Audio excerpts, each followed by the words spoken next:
Bonjour à toutes et à tous, on ouvre une nouvelle fois ma boîte à souvenirs. Nous sommes en 2021 et j'accueille Marco Foio.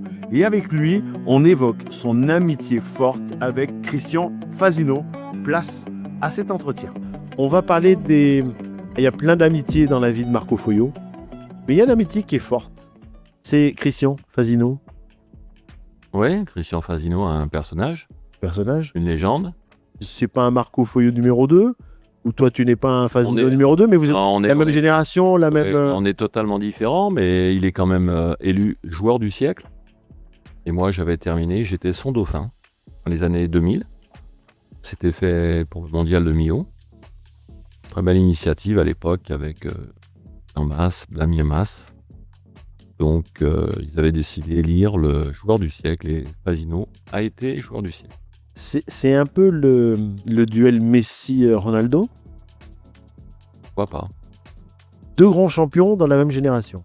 Ouais, mais on touche pas la même oseille.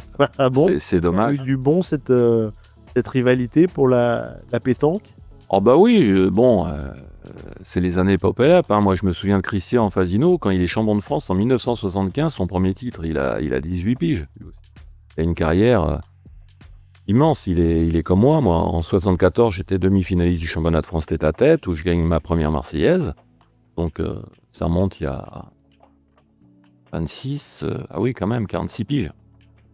C'est pas mal. C'est pas mal. Et Et donc, la rivalité, elle naît tout de suite ou elle est venue un peu pratiquement un demi-siècle, on est totalement différents. C'est-à-dire, déjà, moi, je mesure 1m90, les cheveux longs. Lui, il mesure 1m12, 23 kilos. Et au pied aussi, Christian, comme dit là. Incroyable. T'as un tir de vieux, hein.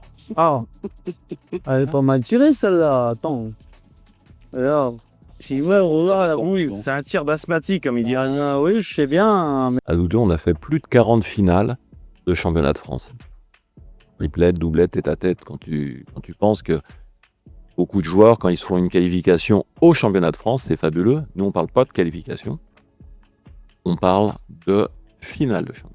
Alors, je prenais l'exemple de Ronaldo et Messi. On pourrait prendre également l'exemple de Nadal et Federer. Oui. En tête-à-tête, ils se connaissent par cœur, connaissent leur jeu par cœur, mais à chaque fois, c'est toujours des parties incroyables.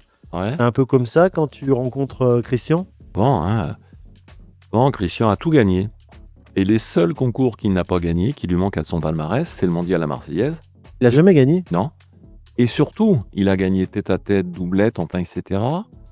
Et moi, je l'ai battu 3 fois en finale du mondial triplette de Millau. Ce qui veut dire qu'il n'a jamais gagné le mondial. Il lui manque ces deux choses.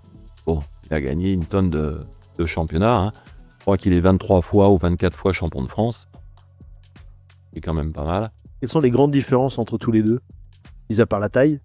Et tu as un peu charrié sur la taille. Mais qu'est-ce qui fait que On vous est avez chacun différents. votre style? Lui, il a une qualité, par exemple, dans le jeu d'approche, en défense. Il aime bien rouler les boules, il aime bien tenter des devants de boules, des choses comme ça.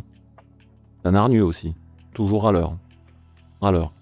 Moi, je suis plus dans le côté où j'enverrai les boules. Je serais peut-être un peu plus spectaculaire que lui.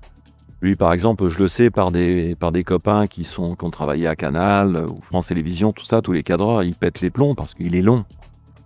Il est long, il est bougon quand il joue. Un besogneux? Ouais, c'est un besogneux. Ouais, c'est un gros gagneur. Moi, je suis plus olé olé. De temps en temps, je fais un clin d'œil comme ça à quelqu'un dans les tribunes. Ça plaît bien, ça. Mais je suis comme ça. Et lui est totalement différent. Et au fur et à mesure de vos rencontres, vous le disiez, donc les grands duels Nadal-Federer, c'est pas compliqué de savoir à l'avance comment l'adversaire va jouer. Vous êtes obligé de vous réinventer à chaque fois. Est-ce que vous y pensez? Est-ce que toi, tu y penses quand tu le rencontres? Lui, sa carrière est différente de la mienne. Christian a toujours fait des parties importantes, enfin des parties, bonnes parties. C'est-à-dire, il a joué pendant plus de 25 ans avec Daniel Voisin, qui était un gros joueur. Et respect à Daniel, parce qu'il est décédé il y a quelques mois. Et aussi, il jouait avec Puchot. Mais avant ça, il a joué avec Rochelet, il a joué avec Amblard. C'est toujours des bonnes parties. Moi, j'ai fait des parties plus ou moins des fois un peu bizarres, un peu balourdes. J'avais des partenaires avec moi qui étaient plus un sponsor. Quand je jouais en région parisienne, c'était compliqué pour moi de gagner. Et malgré tout, j'avançais, je gagnais. Et après, J'ai eu la chance de jouer bien sûr avec Othieu Mélis. Après, j'ai joué avec Lucchesi Cocoyan. On a gagné 2 mondiales de la Marseillaise. J'ai joué aussi avec Jojo Faré. Avant ça, avec les 2 Roger et Marco Marigot de l'AS Béziers, pour ce club qui me tient à cœur aussi, parce que j'avais été champion du monde. Voilà. Après, j'ai joué donc avec Jojo Faré, Passo, et moi pour le team Nicolas. Est-ce que vous êtes un petit peu frité de rencontre? Oui, bien sûr. Oh là. Parle-nous-en un peu. Et quand on se dit frité, c'est que vous deux, il y a les yeux dans les yeux, pas content ou... Ah, il était coquin, il est Il est toujours, hein. Ouais, parfois il est chiant. Hein. C'est beaucoup d'adversaires le craignent parce que il va faire un petit palais, par exemple, il tire à la perfection, mais il râle, il tape des pieds parce qu'il a pas fait de carreau. Alors moi, je lui dis, bah écoute, si tu veux, tu la retires la boule. Déglingué, qu'il a fait mal jouer, déstabilisé. J'en connais beaucoup. En dehors. Mais- Oui. Oui, je te Mais laisse d'un autre finir. côté, c'est pareil. J'ai un autre problème. Moi aussi, beaucoup de joueurs ont joué avec moi. Peut-être par ma personnalité, qu'on dit que j'ai une forte personnalité. Ça déstabilise aussi bien. Il est totalement différent.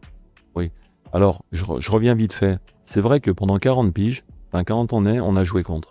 Et j'aurais jamais pensé une seule fois que je terminerais ma carrière avec Christian Fasino.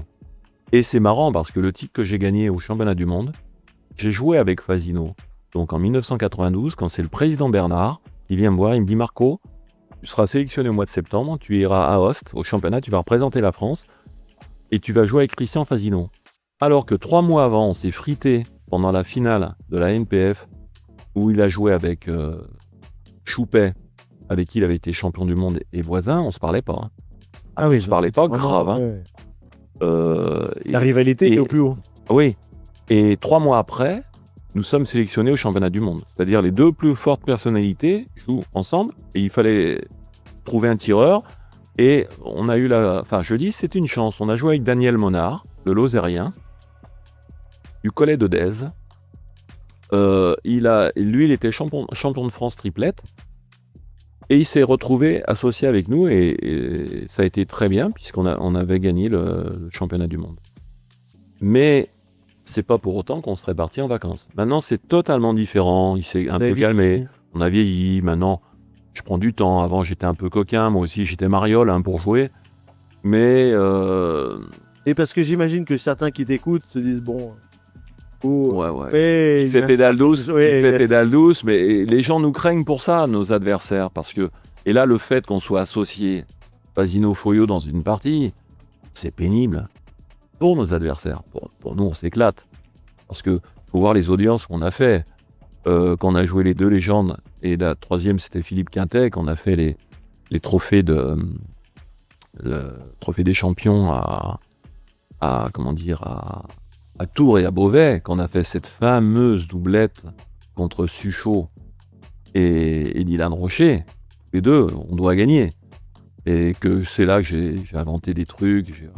Mais je parlais très naturellement en lui disant « Mais Christian, écoute, tu te rends pas compte? On envoie le bouchon à 6,50 m et on joue contre les 2 meilleurs tireurs du monde. » Je sais que c'est 2 machines de guerre, mais là, tu joues contre les 2 meilleurs tireurs du monde. Laisse-moi en pointer une, on verra bien. Non? Ah ben là, par contre, il y a un truc que je m'explique pas. On va découvrir à la listade. On joue contre les 2 meilleurs tireurs du monde, c'est ce que je dis. Attends un peu ce que tu veux, mais c'est bien. Si j'avais fait la même, on serait pareil. Il a le rocher. Comment dire? On les a vraiment inquiétés. Moi, j'ai eu la chance de taper 4 fois ce bouchon aussi. Ça a fait le buzz. Pas du tout. Voilà, ils en avaient pas, donc à ce stade-là, pour les scores, Conséquence.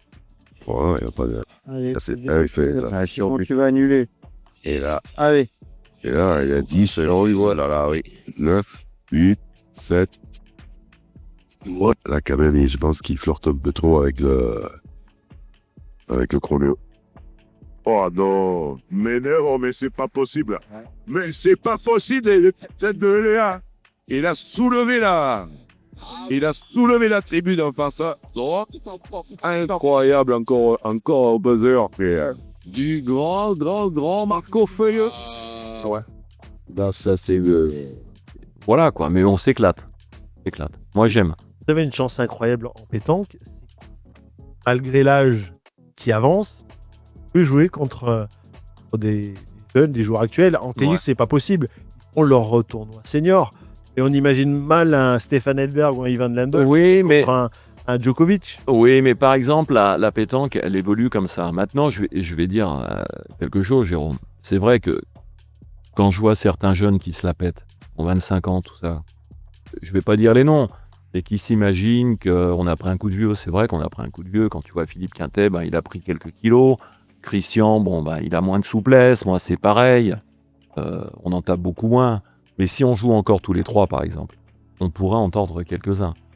Ça, c'est un sport où on peut le faire encore. Maintenant, quand moi j'avais 25 piges, jamais j'aurais perdu contre un garçon de 60 ou 65 piges.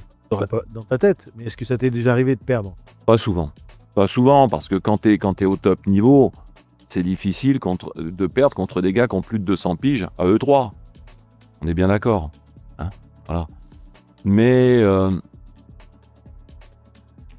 c'est excitant, c'est sympa. Ouais. Puis, comme tu le disais, les médias, j'imagine, et ils aiment. des spectateurs qui vous voient, les trois légendes qui.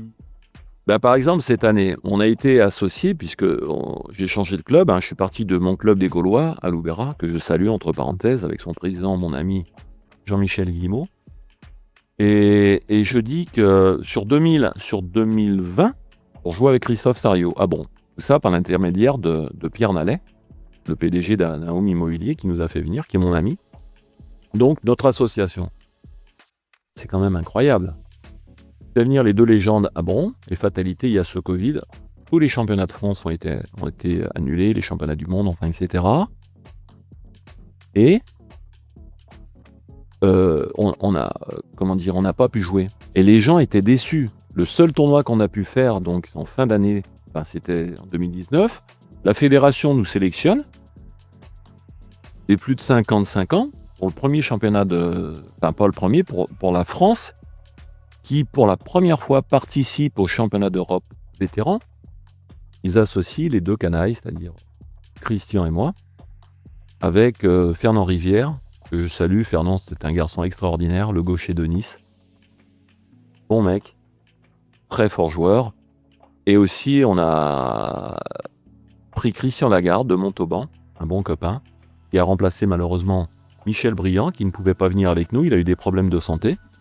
Sinon, on aurait fait la partie du championnat du monde qu'on avait fait ici en 1994. On avait joué Fasino et Briand. Et on aurait pu la refaire en 2019 pour les vétérans, ce qui était pas mal 25 ans après.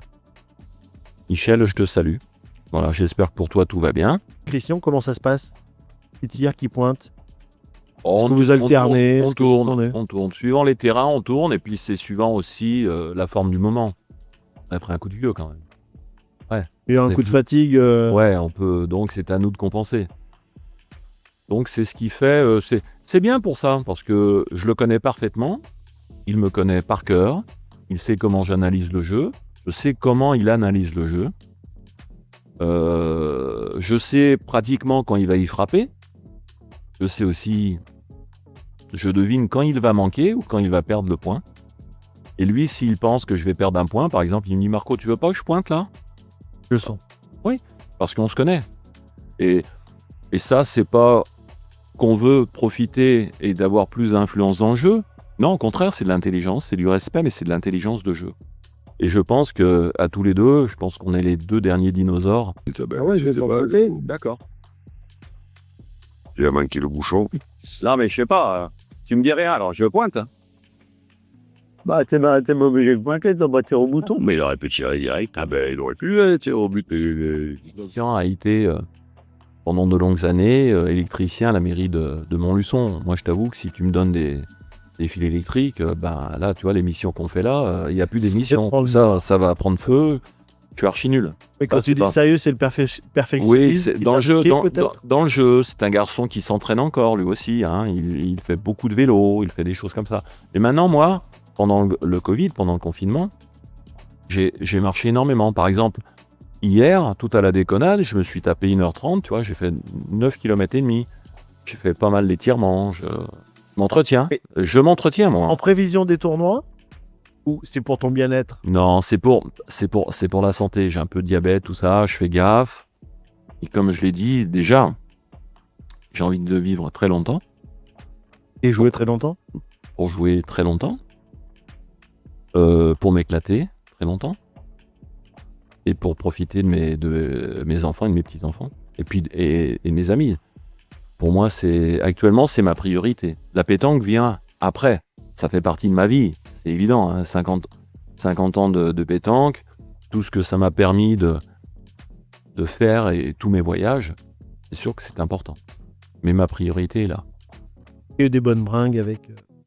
Oui, je me souviens d'une fois, on était partis jouer ensemble à La Réunion. On avait rigolé comme jamais. Christian, c'est un garçon qui buvait jamais. Et un jour, on fait la fête. Je crois qu'on avait fait la finale.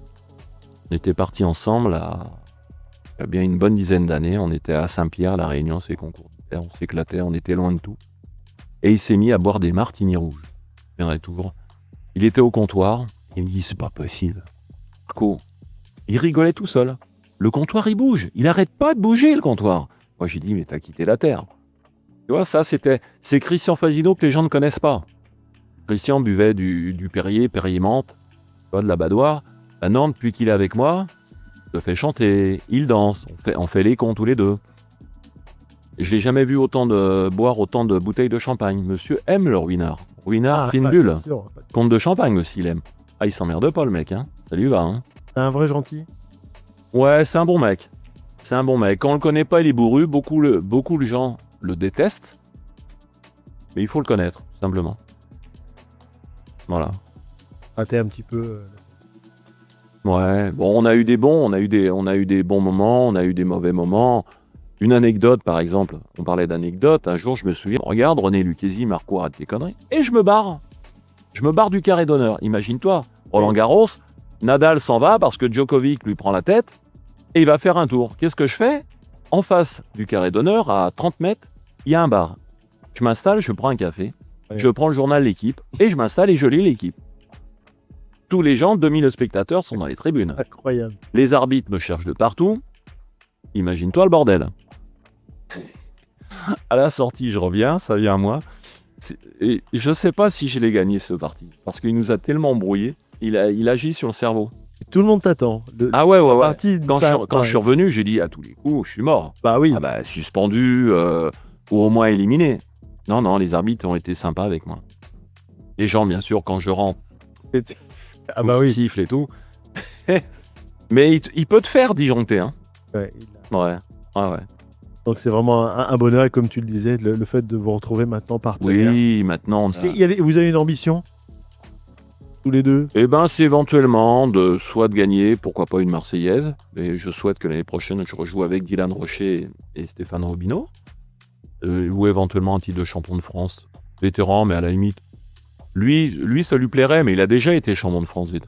Moi, je m'en tape, je m'en fous. Mais c'est de prendre du plaisir. C'est qu'on puisse faire une belle tournée. J'y avais dit, tu sais quoi?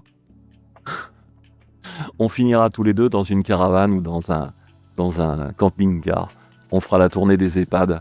On peut prendre un peu d'oseille. Avec tout ce qui se passe à France, on va détendre les gens, mais je me suis pas rendu compte qu'on est aussi vieux que les gens qui sont dans les EHPAD. Non, pas encore. Alors ça le fait rire. Et puis, non, il a changé. Ouais, c'est marrant. C'est assagi, Ouais. comme toi. Ouais. On vous êtes des exemples pour les jeunes aussi. Hein. Les jeunes nous regardent. On a Ouais. vraiment des jeunes fans de pétanque qui apprennent à vous connaître aussi, hein, puisque vous êtes la génération des parents. Ouais. Ils ont l'habitude d'aller sur YouTube, hein, de voir ces grandes parties de pétanque, vos portraits.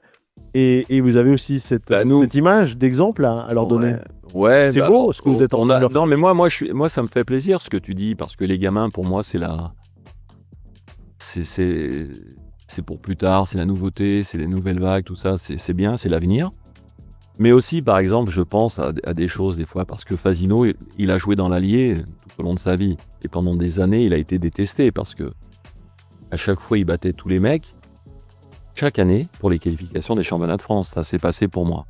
Et maintenant, les gars, qu'on a rencontrés, par exemple, on avait 25 ans, on jouait contre Fasino, on jouait contre Foyot, les mecs sont pas vénards. Les mecs, ils ont 60, 65 ou 60 Et maintenant, ils piges. vous retrouvent dans le circuit. Et maintenant, ils nous retrouvent dans les mecs, entre parenthèses de la vie, c'est bizarre.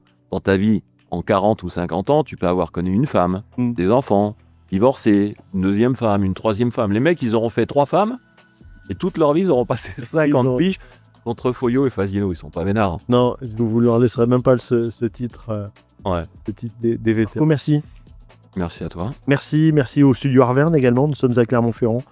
Profitons de cette belle infrastructure pour faire profiter de tous les souvenirs de Marco Foyot. Et on se dit bien à très vite pour un prochain souvenir et pour une prochaine interview. À très vite.